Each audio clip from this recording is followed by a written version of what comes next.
Sejak Gunung Agung ditetapkan berstatus awas, beberapa daerah sudah ditetapkan sebagai zona berbahaya. Kecamatan Kubu di Karangasem salah satunya, dan hingga kini 90% warga sudah meninggalkan rumah. Berikut laporan tim NET Gita Natalia dan Andi Setiawan. Ya, saat ini saya sedang berada di Kecamatan Kubu, Kabupaten Karangasem, Bali. Tempat ini sudah ditetapkan sebagai zona berbahaya atau zona merah. Karena jika nanti terjadi erupsi pada Gunung Agung, maka daerah ini akan menjadi salah satu daerah yang terdampak paling parah. Tepat di belakang saya, ini adalah puncak Gunung Agung.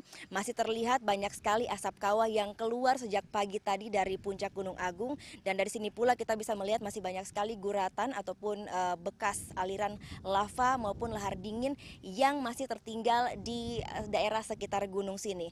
Nah, jika nanti terjadi erupsi, maka daerah ini pun akan dialiri oleh lava dan juga lahar dingin.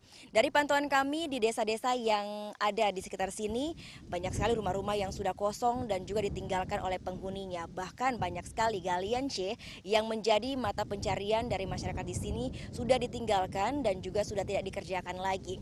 Namun tadi kami pula sempat bertemu dengan beberapa masyarakat yang masih datang mengungsikan ternak mereka ataupun sekedar mengecek rumah mereka.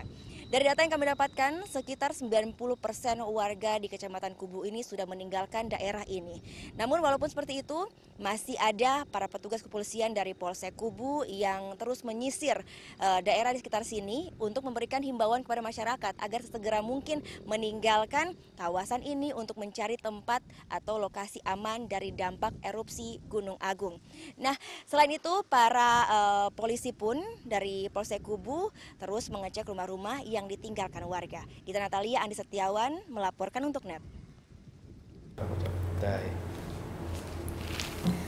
Udah selesai kan nontonnya? Nah, jadi jangan lupa buat like, komen, dan subscribe ya.